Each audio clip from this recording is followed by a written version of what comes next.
Bueno, estamos entonces en nuestra cuarta clase ya de este módulo de la maestría, el módulo de sistemas mecánicos de percepción, y estamos siguiendo obviamente lo que es el contenido analítico que nos han solicitado dar, ¿no? Entonces,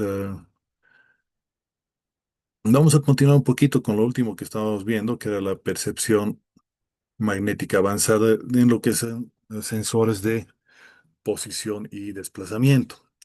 Yo les voy a solicitar que más o menos a las 8:30 de la noche me avisen para que podamos hacer nuestro break, ¿no? Que es de cada clase, y así podamos luego hacer una otra segunda parte para que no sea tan pesado. ¿Listo? Entonces, ¿qué vamos a chequear en nuestra primera parte? Vamos a ver lo que son fundamentos y tecnologías clave en sensores magnéticos. Tendríamos que resolver un lado matemático acerca de lo que son estas tecnologías y veamos también lo que son algunas tendencias futuras y la comparación de estos sensores, ¿no? Entonces, esencialmente, según el contenido que nos han pasado, los fundamentos clave para sensores magnéticos sería directamente tomar en cuenta lo que sería, por ejemplo, una parte de la evolución tecnológica, ¿no?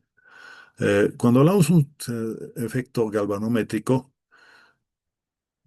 vamos a tomar en cuenta transformadores rotativos, ¿no?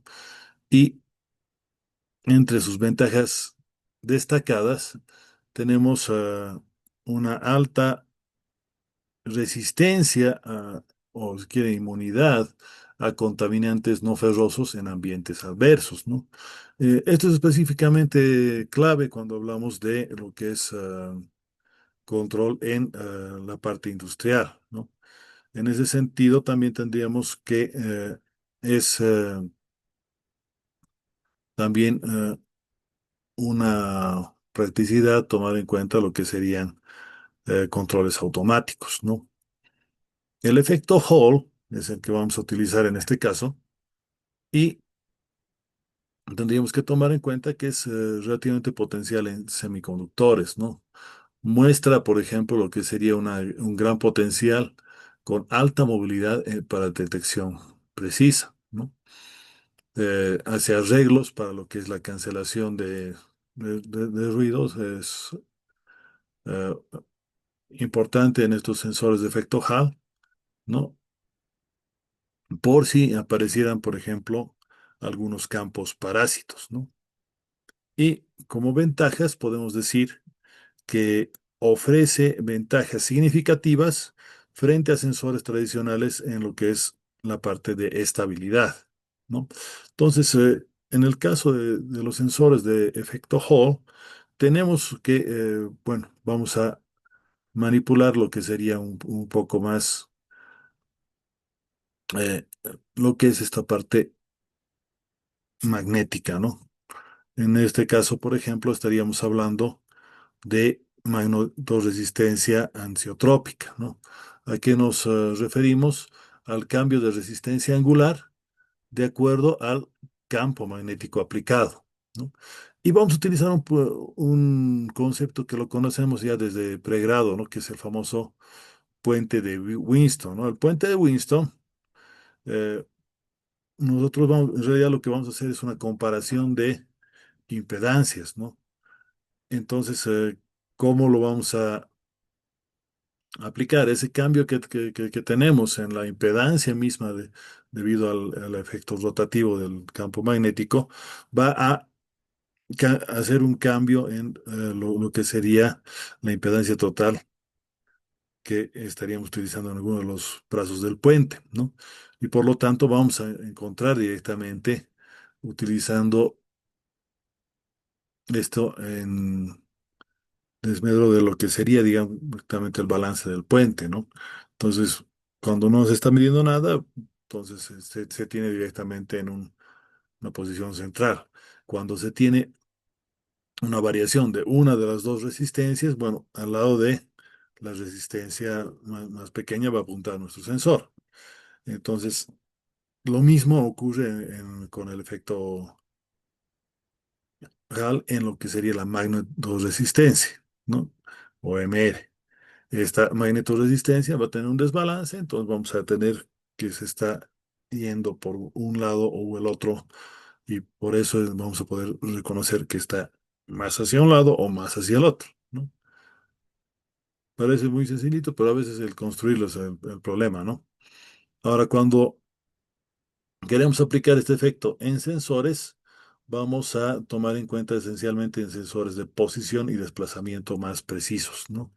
Entonces, a diferencia de lo que veíamos de los simples encoders, que nos iba a mostrar la cantidad de vueltas, en el caso de los de efecto Hall, como no vamos a trabajar ya en motor, sino en desplazamiento, vamos a poder medir específicamente dónde está funcionando cada uno de ellos, ¿no?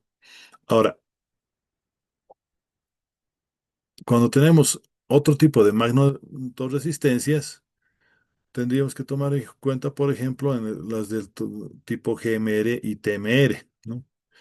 Estas van a trabajar con capas nanométricas múltiples que van a generar un efecto que va a permitir detectar estos campos magnéticos.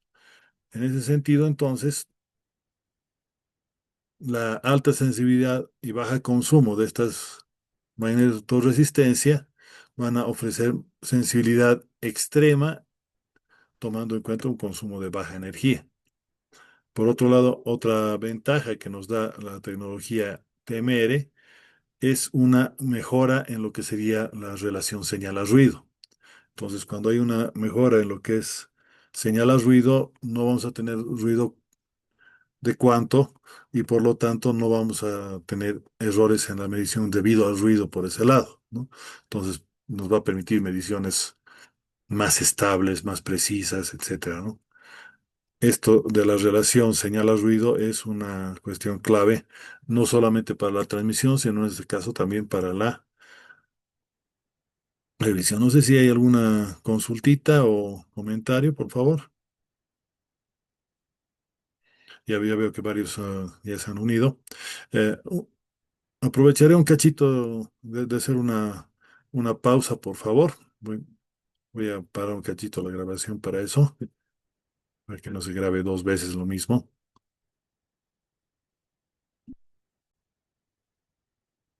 Ok, entonces, luego de esa pausa, continuamos con lo que serían este tipo de sensores. No sé si hay algún comentario desde el primero parte.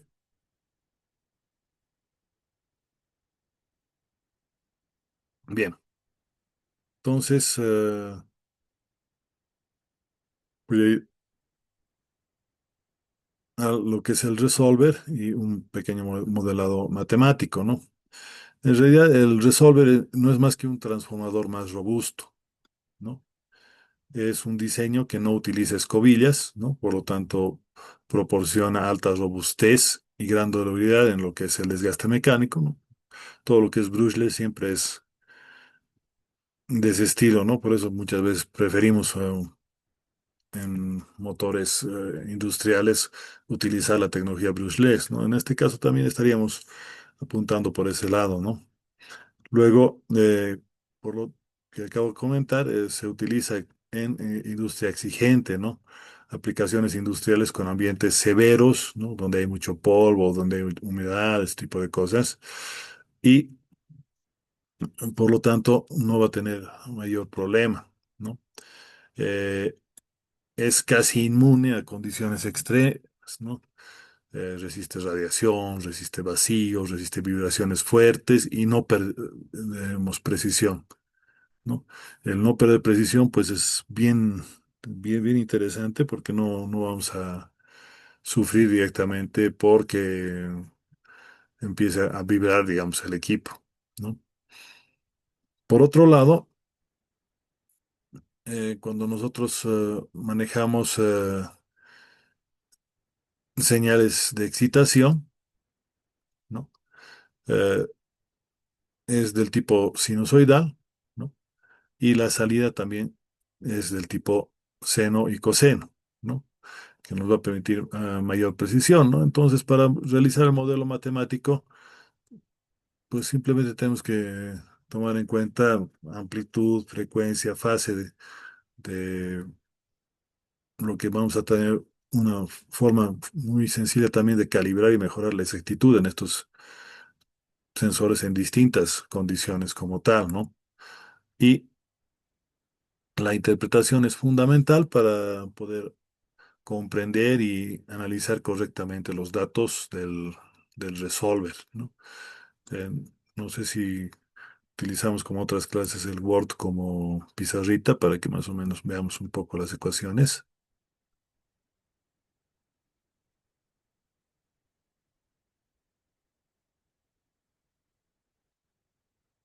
Estoy equivocando, esto no es aquí. Word tiene que ir de ese lado. A veces uno se chacrea, van a disculpar.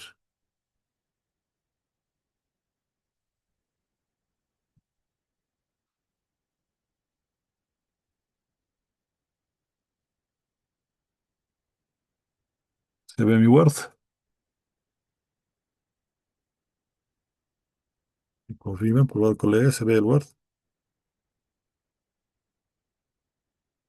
Ok, gracias, Jesús, Carlos, Ronald. Entonces estamos viendo entonces el Wordcito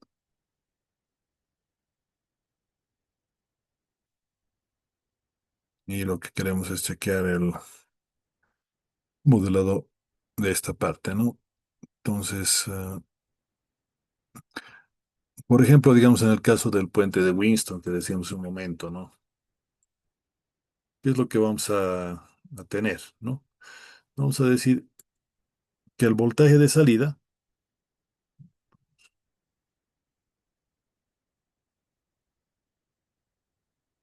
está chiquito, ¿no? Lo voy a poner un poco más.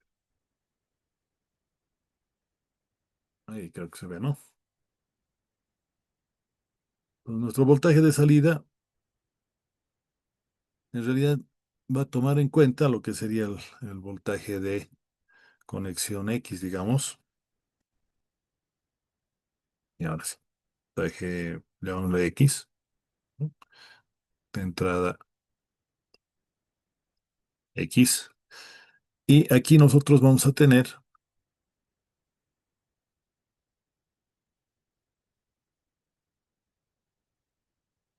¿no?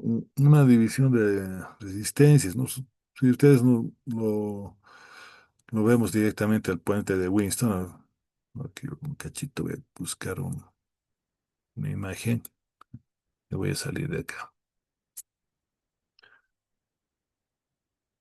A ver. Entonces aquí, por ejemplo, el puente de Winston, ¿no? Aquí tenemos la galga, que es lo que vamos a poder medir, las dos resistencias de referencia y las otras dos resistencias que van a realizar el desbalance. Recordemos que en el galvanómetro esto va a estar con resistencias que van a ser magnéticas, no son las resistencias tradicionales ni potenciométricas, ¿no? Entonces, para no hacerlo largo y hacer una deducción que ya la tendríamos desde pregrado, voy a dividir, por ejemplo, aquí R1 sobre, ¿por qué pasó? Ahí, R1, y eso lo vamos a dividir entre la suma de R1 más R2. R1 más R2.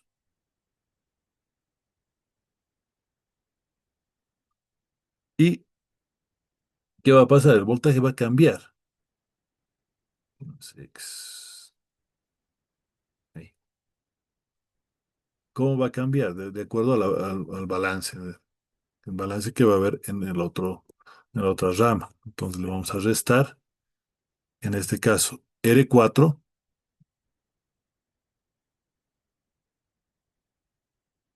sobre lo que sería la suma de ambas, ¿no? R4 en este caso, o R3, perdón. R3 más R4. Entonces,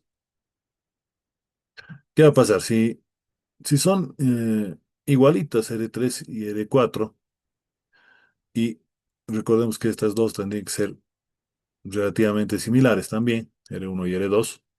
Entonces, ¿qué pasaría? Si estas son iguales, entonces este valor va a ser igual a este, ¿no? Ahora, ¿qué pasa si nosotros tenemos una diferencia? Por ejemplo, R4 es más pequeña que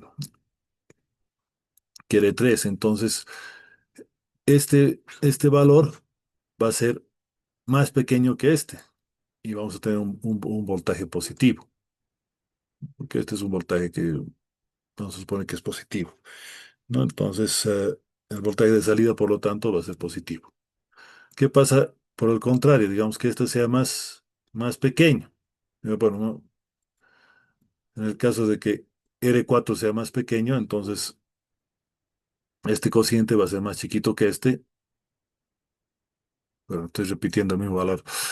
¿Qué pasa si R4 es más grande? Si R4 es más grande, entonces este valor de acá va a ser mayor que este. Por lo tanto, como esto es negativo, el valor de salida va a ser negativo también, ¿no? Entonces repito una vez más para que no se me haya confundido. Lo que estamos haciendo es comparar esta R1, R2 contra R4, R3, ¿no? Si R1, R2, esta relación es igual que esta, vamos a tener cero, ¿no? Es decir, que la relación de estas dos y la relación de estas dos son iguales, tenemos un voltaje de salida cero. Si este es menor, entonces esto va a ser más grande y por lo tanto el voltaje va a ser positivo. Si esto es mayor, entonces mayor que esto, va a salir la resta negativa y por lo tanto el voltaje de salida negativo, ¿no? En realidad, eso es lo que nosotros variaríamos. Si es que esto fuera, por ejemplo, un amperímetro de los antiguos de aguja, lo que vamos a ver es que se mueve a un lado o al otro, nada más, ¿no? Ahora, este mismo principio nosotros vamos a utilizar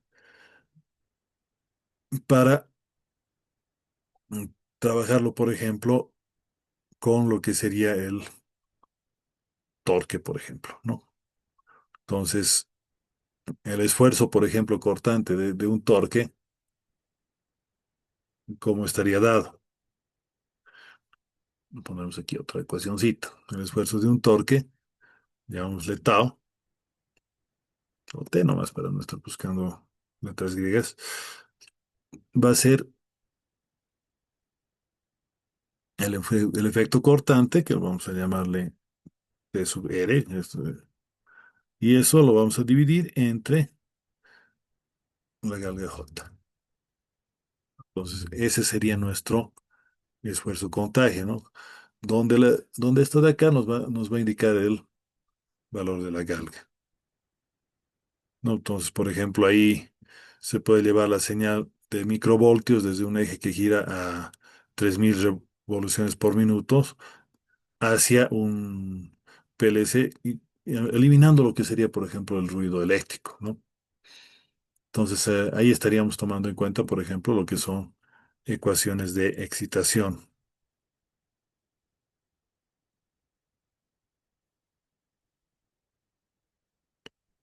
Ahora bien, cuando nosotros queremos convertir eso de manera digital, tendríamos que manejar lo que sería una especie de algoritmo de seguimiento, ¿no? Es decir, controlar la sincronización para que el seguimiento sea más preciso a la señal del resolver, ¿no? Y para eso, bueno, obviamente hay que manejar lo que es un modelado de un sistema dinámico con una pequeña función de transferencia que nos va a permitir eh, resolver, dependiendo del caso, qué es lo que está mostrando el resolver de manera analógica, ¿no? Y bueno, tenemos que tomar en cuenta el flujo de procesamiento que va a realizarse generalmente en lo que es tiempo real, ¿no? Que nos va a permitir convertir estos datos analógicos en un valor digital.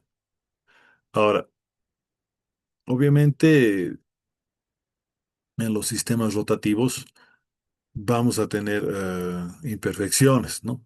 Entonces, como un error común, podríamos tomar en cuenta que va a haber error de cuadratura, ¿no? Eh, que va a afectar la precisión misma del sector magnético. Por otro lado, la excentricidad misma del rotor, o sea, la deformación que podría tener, los rotores no van a ser exactamente círculo perfecto. Entonces, esto va a permitir que haya una desviación de la señal y va a reducir lo que sería la exactitud en la medición rotativa. Y para ello vamos a tener que utilizar métodos matemáticos y de calibración para ayudar a corregir errores y mejorar el rendimiento, ¿no? Para tener una aproximación más cercana directamente a lo que serían estos sistemas rotativos. ¿Ok? Ahora, en lo que son, bueno, no sé si hay alguna preguntita hasta ahí. Dice que todo entendido mal. Bien, perdón. A ver, empezaremos con una compañera esta vez. Carla Pérez está en línea. Buenas noches, sí. Buenas noches, Carla. Pues, he dicho chica y ya se han asustado las dos. No, quería que me comenten acerca de estos sensores, ¿no? ¿Será que es complicado o no manejar lo que es la parte de errores de rotación? ¿Qué opina?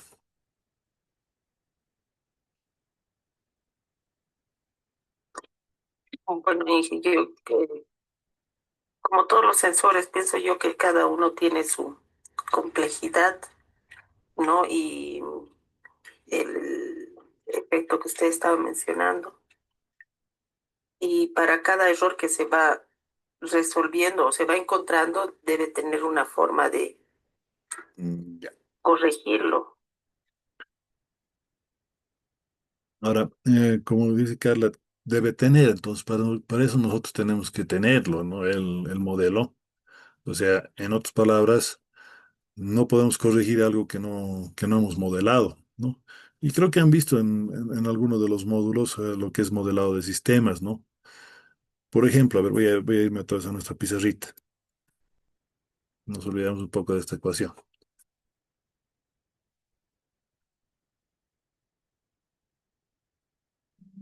Pongamos algo sencillito, como estamos hablando de motores, voy a hacerme un dibujito acá, lo voy a ver desde un lado el motorcito y obviamente tiene su estator y tiene su rotor, ¿no ve? Aquí le ponemos el rotor.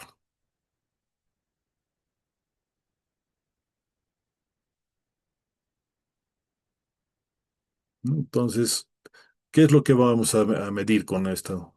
Para ponerlo en fácil, esto le vamos a poner ya sea al rotor, al estator o a ambos corriente y esa corriente va a generar un campo magnético. Vamos a ponerle con otro colorcito.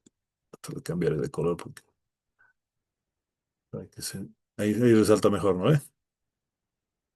Entonces, aquí va a generarse un campo magnético. Ponemos aquí, que gire 180 grados.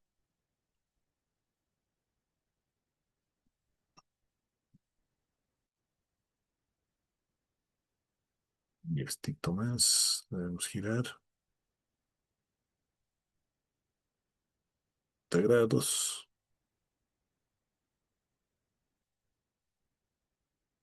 Bueno, disculpa, no soy muy rápido dibujando en Word. Pero en Photoshop soy peor, así que aguánteme un cachito.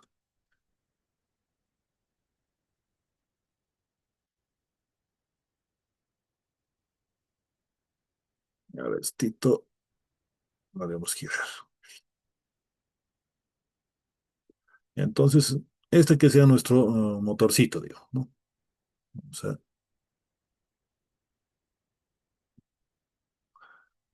y las rayitas que estamos pintando en verde van a ser las que está proporcionando lo que hemos dicho hace un momento, el campo magnético que está generando el rotor o el estator. En este caso estoy tomando el caso como ejemplo del rotor. Entonces, ¿cómo nosotros modelamos este vectorcito? Una, una forma sencillita, por ejemplo, es tomarlo simplemente como si fuera un inductor, ¿no? Entonces, si es un inductor, yo podría tomar en cuenta, por ejemplo, el voltaje en el dominio del tiempo va a ser igual a la inductancia por la derivada de la corriente respecto de lo que sería el tiempo, lo cual nosotros lo podríamos modelar en el dominio de la frecuencia también, por ejemplo, con una transformación sencillita, ¿no? Transforma Laplace, por ejemplo, ¿no? Entonces diríamos voltaje, para no mezclar, lo voy a poner esta B minúscula para que sea el dominio del tiempo y esta I minúscula también. Y en mayúscula lo pondremos en la transformada de Laplace, ¿no? Y vamos a tener la inductancia y la derivada simplemente S. Bueno, como estamos acostumbrados, lo voy a cambiar porque es, ¿no? Entonces, este podría ser nuestro modelado de la impedancia, ¿no? Y si nosotros decimos la impedancia va a ser voltaje sobre corriente, tendríamos la simple S por L que estamos acostumbrados, ¿no? Entonces, este valorcito es el que nosotros vamos a comparar, por ejemplo, con el puente de Winston aquí, ¿no? SL1, SL2. ¿Dónde van a estar esas SLs? Pues aquí, ¿no? Vamos a convertir este campito magnético en esta aproximación de uno de los pares que tendría, o si quieren, bobinados de nuestro rotor. No sé si ha ayudado o lo he complicado más.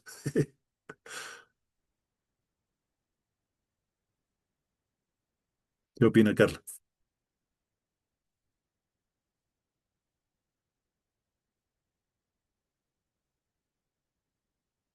Inge, bueno, aclararle, Inge, que yo no soy del área, pero sí me esfuerzo por entender. Creo que el modelo matemático nos ayudaría a prevenir o corregir esos errores. Claro, ¿cómo manejamos, teniendo ya el modelo? Es, bueno, tenemos, por ejemplo, más de una variable, ¿no ve? Me voy a ir al ejemplito del puente de Winston. Voy a ir más arriba, ¿ya? Entonces aquí, ¿cuántas variables tenemos? Cuatro en realidad, ¿no? Porque esta va a ser una constante que nosotros vamos a ajustarla. Y estas de acá, en realidad, son las variables que podían tener error, ¿no? Vamos a suponer que esto no tiene error. Entonces, R4 y R3, que en realidad van a ser impedancias, pero en el caso del motor, pues van a poder tener error. Entonces, ¿qué es lo que tendría que hacer? ¿Qué es lo que nos enseñan en el pregrado? Y esto no es del área, ¿no? Por si acaso, esto es específicamente de la parte de electricidad, que todo electrónico, de telecomunicaciones, eh, mecatrónico, etcétera, ha aprendido. Que es que si yo quiero encontrar errores, le saco derivadas parciales a mi función donde están todas mis variables, ¿no? Entonces yo podría tener aquí, preguntamos, una, dos, tres, cuatro y cinco derivadas parciales que van a implicar el error de cada uno de estos. Pero si estas no van a tener, si su error es cero, ¿no? Porque sacamos derivada parcial y ponemos delta de esa derivada, ¿no ve? Me estoy yendo a un tema que se ha visto en pregrado después de las de ecuaciones, ¿no? Teoría de errores. Entonces, les hago recuerdo un poquito, ¿no? Porque a través de la pantalla estoy viendo, aunque no están poniendo, que algunos ya están diciendo, ¿y eso qué? ¿Con qué se come así? A ver, aquí no hay mucho problema, ¿no? ¿Cuál sería la derivada respecto a este voltaje?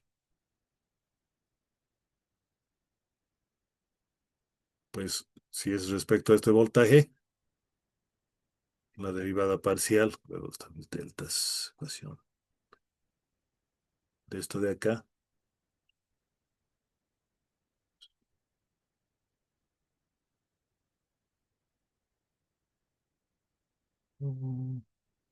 Delta, este es, entonces, derivada parcial de esto respecto a esto.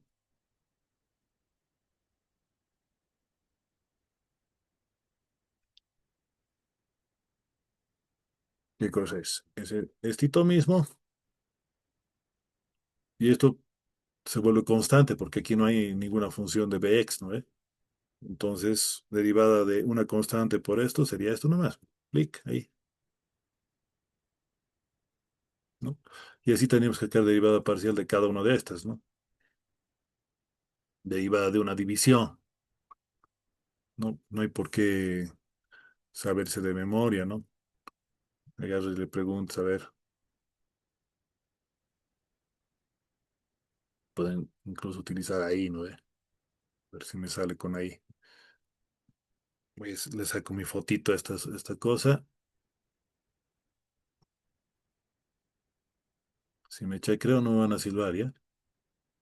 Estoy confiando en que el DeepSeek va a poder resolvérmelo esto.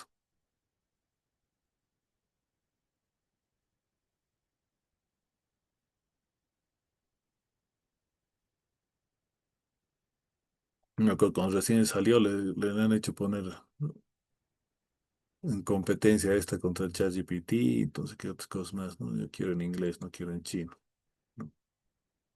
Entonces, me entró el DeepSeek por no usar ChatGPT, ¿no? ¿Y qué le voy a hacer? Bueno, inicio con Google, porque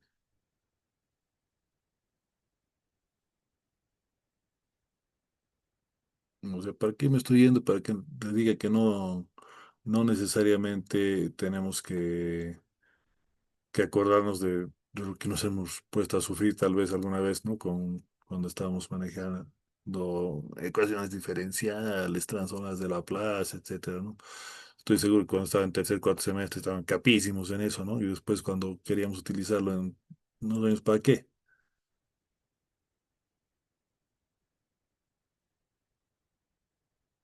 Saca las derivadas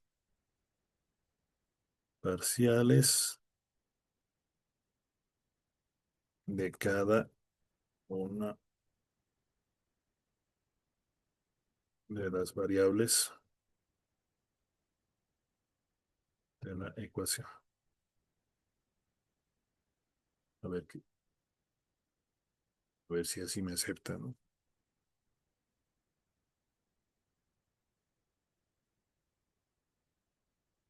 Ya reconoció la ecuación, ha definido los términos, le ha sacado la misma que yo, ¿se fijan? Respecto a R1, respecto a R2, respecto a R3 y R4. Entonces ya tenemos las derivadas parciales. ¿Y qué es lo que hacemos con estas derivadas? Pues, simplemente esto lo multiplicamos por la desviación, por el error que podría tener, ¿no? Y ese va a ser el error total, por ejemplo, respecto a todas las variables medidas, ¿no? Eh, Pues como ven, podemos, aprovechando que estamos en 2026, utilizar la IA para hacer el trabajo de Pinky, ¿no? Como yo le digo. No hay por qué, digamos, estar sufriendo, ay, ¿a dónde está mi libro de cálculo? ¿No? Entonces no hay por qué asustarse, estimados colegas. Ya se han enojado, algunos se han ido. Continuaremos con nuestra clase de hoy entonces, ¿listo? ¿Algún otro comentario, perdón, antes?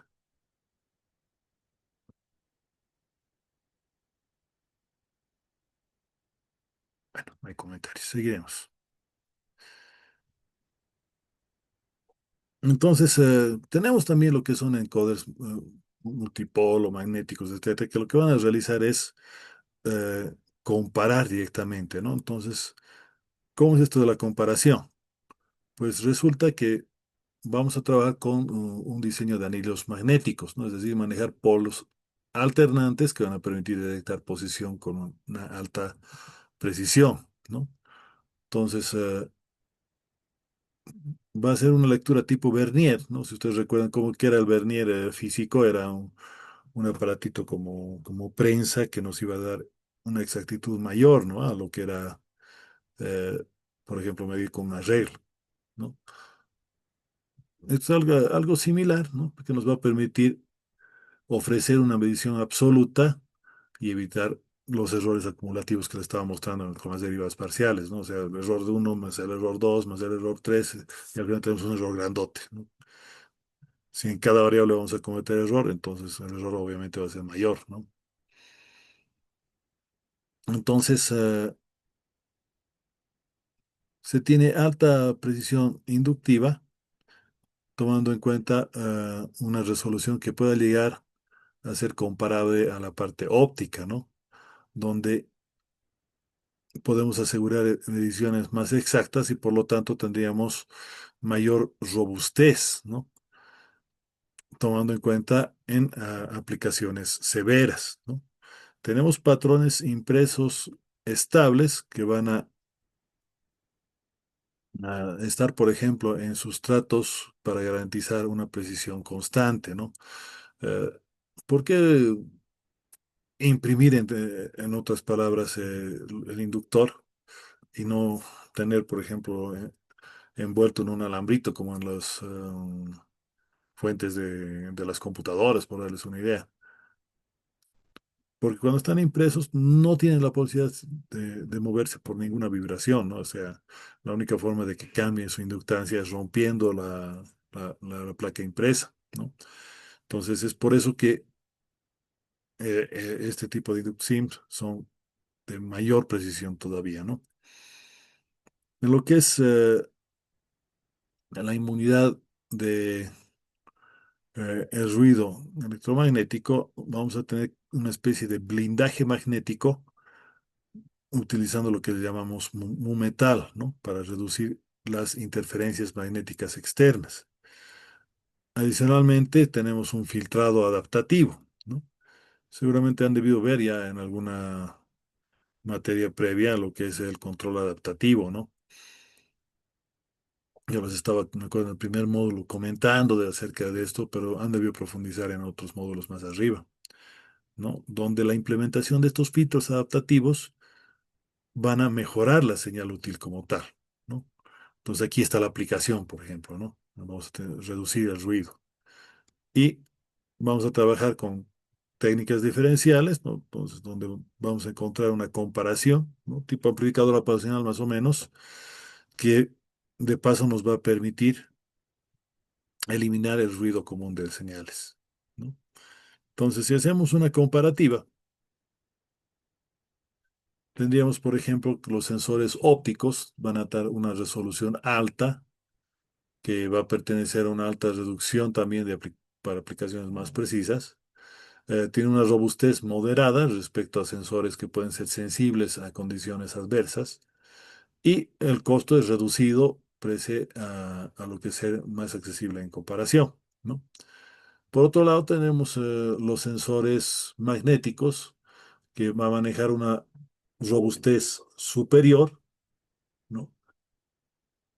Donde van a funcionar en condiciones más difíciles que los sensores ópticos, ¿no?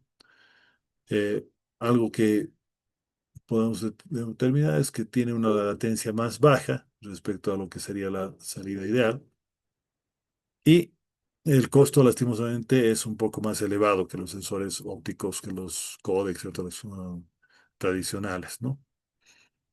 Ahora, ¿qué nos lleva un poco más al futuro? Es directamente el manejo de sensores del tipo de manejo de corrientes de Foucault. Yo otra vez me la moví de esto. Con campos AC que van a inducir corrientes que permiten detectar materiales conductores sin contacto. Mediciones de alta precisión que van a medir desplazamientos nanométricos en ambientes complejos inclusive. Y aplicaciones emergentes que nos van a permitir un creciente en control de posición y monitoreo en sistemas avanzados, especialmente del área industrial.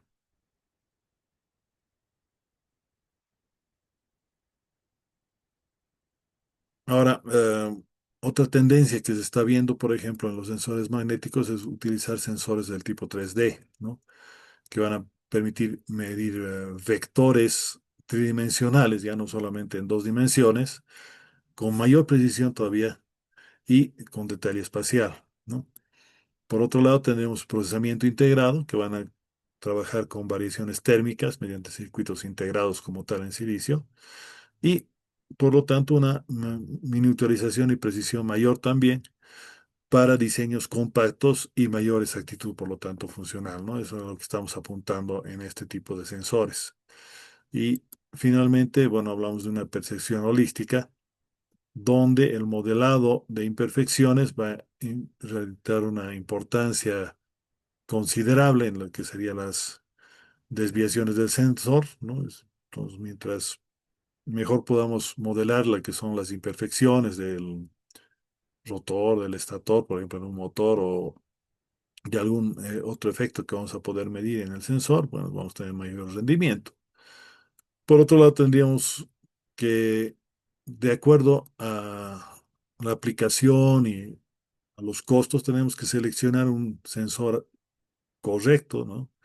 No solamente el óptico o el magnético u otro, tenemos que tomar en cuenta el lazo de control para mayor precisión y eficiencia, ¿no? Y hay que realizar un análisis final, ¿no? Para tomar, ahora que ustedes están ya acabando la maestría prácticamente, ¿no? Nos faltan 3 módulos aparte de este, eh, analizar de tal manera que podamos avanzar en percepción magnética avanzada, ¿no? Ahorita es el boom en lo que sería, digamos, este tipo de sensores. Le pasaremos ahora la voz a alguno de los compañeros. Estimado Porfirio, no sé si está en línea.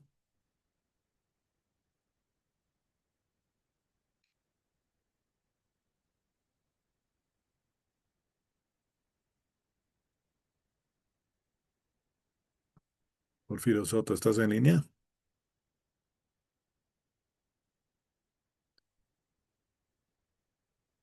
Qué bacana, me hubiera gustado. Ah, adelante, Porfirio. Buenas noches, Inge, dígame, ¿Cómo, cómo está Porfirio? Quería aprovechar pues tu experiencia que tienes en el área industrial y que nos comentes un poquito acerca de estos sensores, si es que realmente aplicamos o no en nuestro país, especialmente la parte magnética, que es lo que estamos viendo esta primera parte de la clase de hoy. bueno, Inge, los sensores inductivos, o bueno, así como tal, variación de campo, normalmente más se utiliza en el área automotriz para la sincronización del disparo de la chispa en los inyectores, digo, en los cilindros. Bueno, yo lo encontré ahí, ¿no? En el sincronización en el parte y también, bueno, no tanto,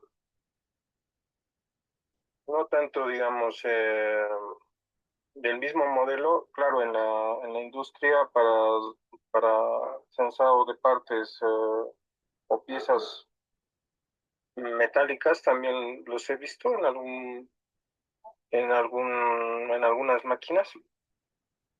Y lo de los encoders, sí, ¿no? Para poder controlar, digamos, la velocidad Del motor. del motor en procesos, ¿no? Esto más que todo lo he visto también en la parte de etiquetas, en las Con las máquinas estampas, ¿no? sí, no, o no, más que estampas, no, de las botellas. Ah, ya, ya. Eh, botellas, bueno, tanto ¿qué se llama? En lo que Cerveza, refresco. sí, de refresco, ¿no? Entonces van girando, todo el sistema tiene mayormente pura mesas de rotación. Entran las botellas y van rotando y se van etiquetando a la vez que van rotando. Te interrumpiré un segundito ahí, Porfirio, por favor. Ahí justamente es la precisión que tenemos que tener en la colocación, por ejemplo, de la etiqueta sobre la botella, ¿no? Porque si lo ponemos muy arriba ya no va a pegar, si muy abajo se va a salir, etcétera, ¿no? Entonces Ujú. ahí justamente es bien importante la precisión y que nos da solamente un sensor, ¿no? Adelante, Porfirio. Bueno, en ahí había sensores, o bueno, encoders para la velocidad. Teníamos sensores ópticos para detectar el taco que se le llama. Hay una especie de barra negra en todas las etiquetas, donde una vez que se ha detectado esa barra, se activan, dependiendo del sistema, cuchillas para hacer el corte de la etiqueta. Perfecto, muchas gracias, Porfirio. Ok. Entonces, como hemos visto en la industria, se utilizan también estas aplicaciones, o se lo aplica, perdón, estos sensores, o, perdón, el lapsus. Y los de efecto Hall que hemos estado chequeando hoy día, nos está corroborando que se manejan bastante en la parte automotriz también, ¿no? Y como mismo Porfirio dijo, ¿no? Utilizamos la parte de sincronización, ¿no? Y esa de la sincronización es muy importante para que no zapatee el auto, para que no tengamos problemas en el cambio de velocidades, para que lo que mida directamente en velocidad sea realmente lo que está yendo el auto, etcétera, ¿no?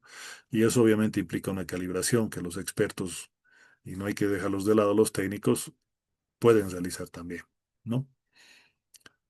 Bueno, estimados colegas, entonces estamos alrededor de las 8:20. No sé si queremos hacer nuestro break ahorita, unos 10 minutitos como cada clase. Excelente. Aquí dos, tres, cuatro personas estamos de acuerdo. Entonces yo lo voy a parar aquí la grabación de la primera parte y nos vamos a tomar un cafecito o algo similar. ¿Listo?